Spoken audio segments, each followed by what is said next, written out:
I assume the goals of prohibition are to reduce the amount of drugs available and to reduce the demand for those drugs. In both instances, cannabis prohibition is an utter failure. Seems to be quite a few of them. Yes, I'm afraid there are. Whether the drug is criminalized or decriminalized does not affect the rates of smoking of cannabis, either uptake or of discontinuation. Under prohibition of alcohol, everything got worse. Everything.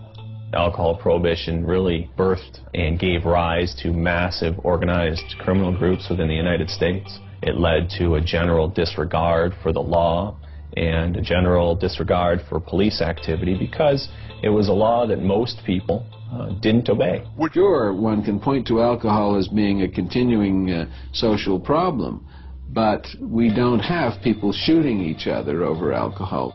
When alcohol was prohibited, people lived at that time to know the difference between prohibition and non-prohibition. They could see that the prohibition of alcohol caused the emergence of gangsters in the underworld that took control of these substances. Alcohol then was no longer in their control.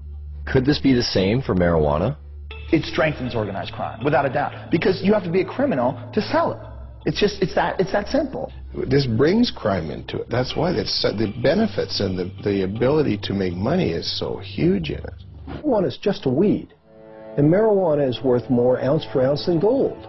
Create an artificially inflated value for that drug that is so huge that people decide it's worth murdering people in order to control this market.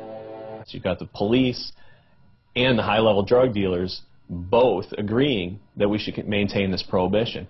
Well, when you got high-level drug dealers saying prohibition is good, you might want to scratch your head a little and think, well, shoot, why would they want to continue prohibition?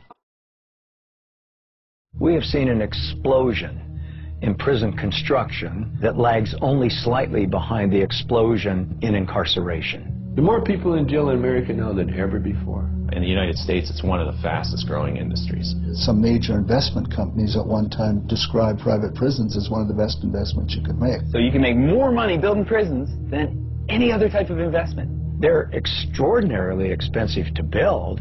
They're even far more expensive to operate and maintain. Right now in the United States of America, the biggest growth industry is the privatized prison complex. Japan, for instance, incarcerates at 38 people per 100,000 population. The United States incarcerates at a rate of 726 people per 100,000 population. As soon as you've accumulated a certain amount of capital from building prisons, you can start investing that in ensuring job security, ensuring there'll always be more prisoners around to require more prisons. We have private prisons? What the fuck is that? How did that happen?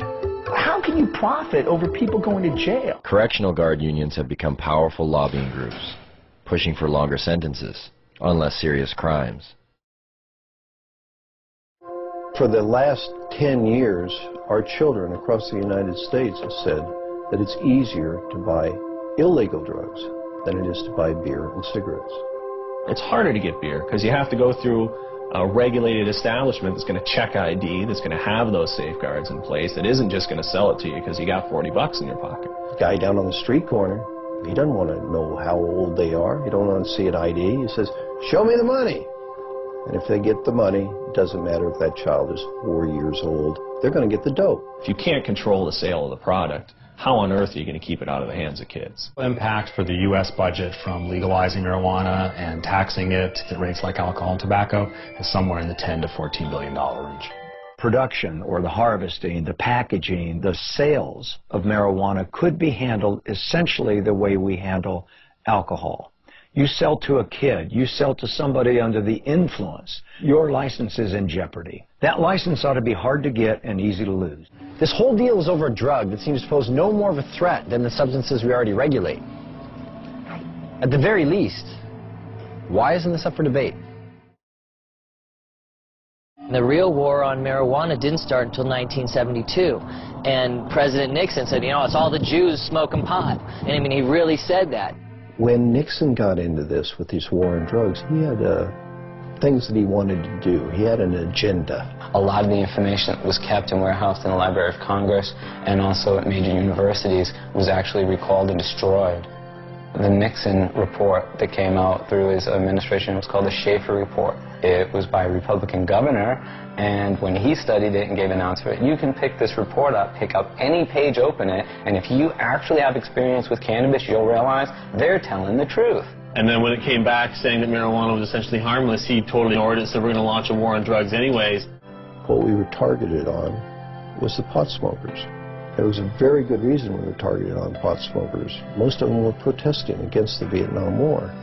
Now, if you could arrest that whole group of people because they were smoking pot, you didn't have to have a Vietnam War protest, which Mr. Nixon thought was a pretty good idea.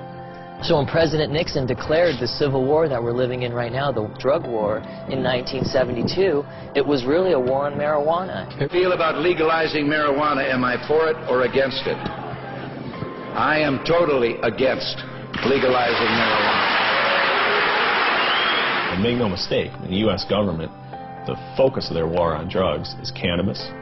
The focus of their rhetoric is cannabis. It's certainly used as a poster child for all drugs. When you see an ad for drugs, it's always the marijuana leaf that goes up. In my opinion, people in government, at all levels of government, who know that it's not a winnable war, and yet they continue to pursue it. Acceptance of drug use is simply not an option for this administration. They believe that marijuana could well turn out to be the most dangerous drug that is in use in our country today. If you're a politician, you can get elected on a get tough on crime platform. We're going to lock up all the marijuana cultivators for a long time because you're preying on the fears of the public. There's a movement in this country, and some people have more faith in it than I do. Maybe from hosting Fear Factor all those years, I've lost my faith in human beings and their intelligence. I think it's inevitable. I believe that the truth will set us free, and I think the truth is infectious, and I think that while cannabis per se is not addictive, learning about it quickly becomes. When I published Marijuana Reconsidered, I, in the last chapter, predicted that once people understood these things about marijuana, the prohibition would be gone. It would be gone in 10 years. Carl Sagan, who was a very good friend of mine, read the manuscript and he said, "Lester, you're pessimistic. 10 years?" You know, well, here we are,